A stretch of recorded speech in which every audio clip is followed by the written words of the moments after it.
Good morning, friends. Today we are going to talk about COFIPOSA.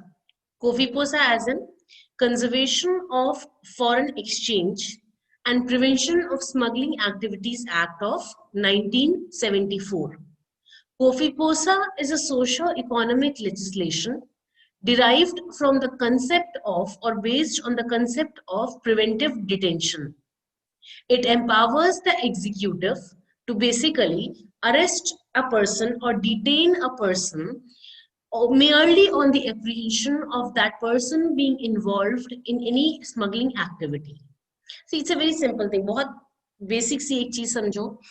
Before we go ahead with this lecture on COFIPOSA per se, COFIPOSA का जो एक premise है, COFIPOSA का जो एक basis है, वो अराइज होता है प्रिवेंटिव डिटेंशन के कंसेप्ट से. Before we go ahead with what COFIPOSA is और what does it talk about या वो उसके पार्ट्स क्या क्या है, हमें ये समझना पड़ेगा कि प्रिवेंटिव डिटेंशन का कंसेप्ट है क्या. So we will not go into the lens of preventive detention. We really need to understand what exactly is preventive detention all about. Okay? अगर आप प्रिवेंटिव डिटेंशन को देखेंगे, पहली चीज जो आपके दिमाग में आती है प्रिवेंटिव डिटेंशन को सोचते ही, वो क्या आती है? Article 22. Article 22 of the constitution is what you think about the moment you think about preventive detention.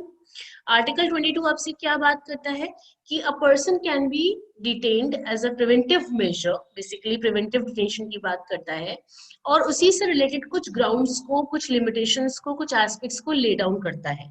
But in another terms, Article 22 authorizes the authorities to exercise the right of preventive detention against a person, an individual.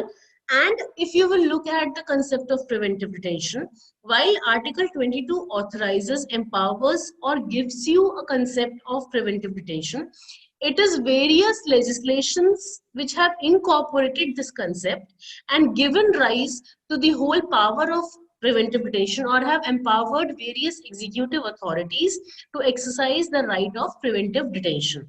This kind of the examples that you can see whereby preventive detention has been incorporated is, for example, section 151 of CRPC, Preventive Detention Act of 1950, Terrorism Act, National Security Act, Essential Commodities Act, NDPS, COFIPOSA, etcetera.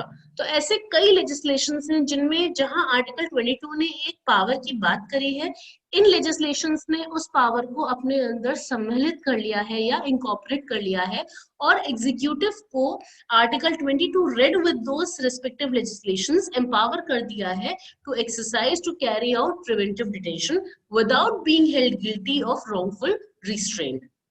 आप ऐसे समझिए, किसी ने अगर कुछ wrongful action किया है, okay, under IPC or any other law of the land, just any other law that is being practiced in the country, अगर कोई offense commit किया है तो उस offense के लिए उसको arrest किया जा सकता है, उसको detain किया जा सकता है as a punitive measure. But preventive detention के केस में क्या हो रहा है, किसी ने कोई एक्शन किया नहीं है, आप केवल ये एप्रीहेंड कर रहे हो कि वो ये एक्शन में इन्वॉल्व हो सकता है या उसकी वजह से ये एक्शन कैरी आउट हो सकता है या वो उस एक्शन को अबेट कर सकता है, और उन सब ग्राउंड्स की केवल एक सब्जेक्टिव सेटिस्फैक्शन के लिए, केवल एक अपने एप्रीहेंशन के बेसिस पे आप एक एग्जीक्यूटिव अथॉरिटी को एम्पावर कर रहे हो किसी इंडिविजुअल को अरेस्ट करने के लिए या डिटेन करने के लिए, even though that person has not committed any wrongful act as of yet.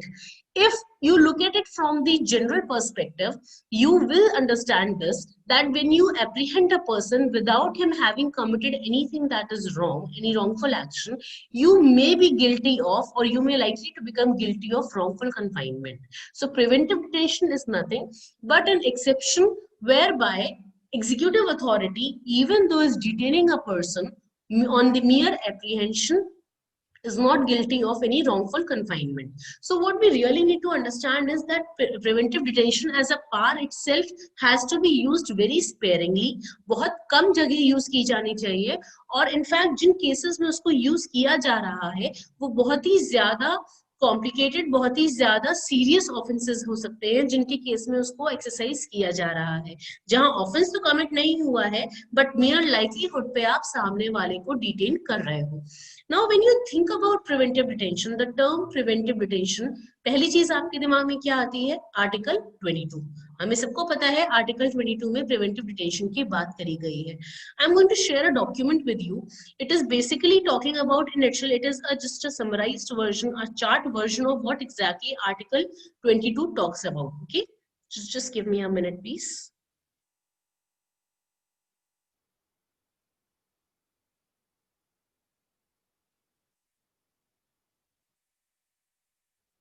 Okay, so I hope there is a screen in front of you on your respective laptops or mobiles wherever you're viewing this video. यहाँ पर article 22 के breakup को establish किया गया है। Article 22 की जब आप बात करते हैं, आर्टिकल 22 1 से लेके 7, आर्टिकल 22 is divided into 7 सब आर्टिकल्स। आर्टिकल 22 क्लॉज 1 सम 7 क्लॉजेस में डिवाइडेड किया गया है उसको। पहला आर्टिकल 22 क्लॉज 1 एंड 22 क्लॉज 2 को हम कहते हैं कि वो प्यूनिटिव डिटेंशन की बात करता है। मतलब वो कुछ ऐसे राइट्स ग्रांट करता है जहां आपको डिटेन तो किया गया है बट आपको डिटेन प्रिवेंटिव मेजर से नहीं किया गया है, बल्कि एक नॉर्मल सर्कमस्टांस में where you are guilty of some offence and you have been detained because of being guilty और because of being convicted of that offence. Okay, so basically article 22(1) immediately जब आपको अरेस्ट किया जाता है, immediately जब आपको detain किया जाता है, आपको क्या राइट्स अवेल किए जाने चाहिए उनकी बात करता है। 22(1) एंड 2 क्यूमुलेटिवली बात करते हैं 3 ग्राउंड्स की, 3 राइट्स की, जो एक पर्सन को, जिसको डिटेन किया जा रहा है, जिसको एप्रीहेंड किया जा रहा है because he is guilty of some offence, because he is considered guilty of some offence, those 3 rights are that he should be informed of the grounds for which he is being apprehended, for which he is being arrested. उसको inform किया जाना चाहिए कि किन grounds पे उसको arrest किया जा रहा है। दूसरी चीज, immediately he gets a right to be defended by a legal practitioner. He has a right to call any legal counsel and to be defended by him, to apply for bail, etc. Okay. तीसरा, right to be produced before a judicial magistrate within 24 hours. So the moment a person has been apprehended, has been caught, has been arrested, because he is considered to be guilty of an offense which has already been committed. अभी तक ऐसा नहीं है कि commit नहीं हुआ है, एक offense commit हो चुका है, and you are a and the person who has been so arrested or detained is considered to be a person who may be guilty, who is guilty of that particular offense. So with the immediate effect, जैसे ही आपको arrest किया जाता है, आपको ये 3 rights available हो जाते हैं। पहला कौन सा? Right to be informed of the grounds, किन grounds पे आपको arrest किया जा रहा है। right to be defended by a legal practitioner, and third, right to be produced before the judicial magistrate within 24 hours. ठीक है, आर्टिकल 22(1) और 22 पोस्ट अरेस्ट इन प्यूनिटिव, जब जहां पे प्यूनिटिव डिटेंशन हो रहा है, प्यूनिटिव अरेस्ट हो रहा है, उस केस में राइट्स की बात करते हैं। आर्टिकल 22(3) क्या करता है? वो इन आर्टिकल्स का एक्सेप्शन ले डाउन करता है। मतलब वो ये बात करता है कि किस केस में ये दोनों आर्टिकल्स के अंदर जो राइट्स दिए गए हैं वो अवेलेबल नहीं होंगे, वो मैंडेटरीली फॉलो नहीं किए जाने जरूरी हैं। कब? जब सामने वाला, जिसको अरेस्ट किया गया है, जिसको प्यूनिटिवली डिटेन किया गया है, वो पर्सन एलियन एनिमी है, या ये तीनों राइट्स एक्सरसाइज करना मैंडेटरी नहीं होता है in case of preventive detention. So at the very onset आप क्या देख रहे हैं कि प्रिवेंटिव डिटेंशन में जो आपकी बेसिक राइट्स हैं, जो जहां ऑफेंस कमिट हो चुका है वो भी ऑफेंडर को दिए जा रहे हैं, वो राइट्स भी नहीं दिए जाते हैं। This is the level of the draconian aspect of the concept itself of preventive detention. That is why often the laws which allow preventive detention have been categorized as draconian laws and have more often than not been required to be struck down by the human rights activists. All that is not something that we are going to go into, because we are not going to analyze the aspect, but rather just understand the aspect, and especially understand it from the point of view of Kofi Posa. ठीक है? Because we need to understand COFIPOSA, which is drawing its validity from the only concept of preventive detention. पूरा COFIPOSA ही preventive detention के ऊपर base है, पूरा COFIPOSA बात ही preventive detention की गढ़ा है. इसलिए हमें पहले ये समझना जरूरी है कि जो origin of preventive detention है, article 22 of the Constitution of India, वो आखिर बात क्या करता है. ठीक है, तो जब आपने अभी तक यहाँ देखा आर्टिकल 22 के एक एस्पेक्ट को आपने समझा, अब आपने ये देखा कि आर्टिकल 22 का एक एक्सेप्शन है, जहां 1 और 2 का एक्सेप्शन है, जो कहता है कि जो राइट्स प्यूरेटिव डिटेंशन के टाइम पे दिए जाते हैं वो प्रिवेंटिव डिटेंशन के टाइम पे दिए जाने जरूरी नहीं है. आर्टिकल 22 क्लॉज 4 से लेके आर्टिकल 22 क्लॉज 7 तक केवल प्रिवेंटिव डिटेंशन के बारे में बात करी गई है. क्या मैक्सिमम पीरियड होना चाहिए प्रिवेंटिव डिटेंशन का, अगर मैक्सिमम पीरियड के बियॉन्ड आपको किसी को डिटेन करना है ऑन द प्रिवेंटिव ग्राउंड्स तो क्या हो सकता है वो. ठीक है, तो ये इस तरीके से ये चीजें उसमें आर्टिकल 22 क्लॉज 4 से लेके आर्टिकल 22 क्लॉज 7 तक में बात करी गई है. अब हम बात करेंगे when while before we will be talking about COFIPOSA, we'll be trying to draw up parallel analysis between COFIPOSA and article 22 की. आर्टिकल 22 में क्या प्रोविजंस दिए गए हैं रिगार्डिंग प्रिवेंटिव डिटेंशन और उनको किस तरीके से टैली किया गया है with respect to COFIPOSA. Before we go ahead for that particular aspect, please understand COFIPOSA is a socio-economic legislation, जैसे मैं बार बार बता चुकी हूँ आपको. Number 1, number 2, it is deriving its validity from the concept of preventive detention. ठीक है, इसका जो एक सबसे important aspect है वो it authorizes the executive to arrest and detain anybody on the mere apprehension of that person being involved in any smuggling activity. तो अगर आप COFIPOSA के एक बेसिक एस्पेक्ट को देख के समझेंगे तो तीन चीजें आपके सामने निकल के आएंगी. It is based on the concept of preventive detention. ये एग्जीक्यूटिव को ऑथराइज करता है to arrest and detain a person. ये एग्जीक्यूटिव को ऑथराइज किस पे करता है, सब्जेक्टिव सेटिस्फैक्शन पे करता है उसके, when he thinks that the person may be involved. और क्या चीज में इन्वॉल्व होना चाहिए उस पर्सन को, any smuggling activity. So the whole genesis of COFIPOSA lies in the concept of smuggling activity.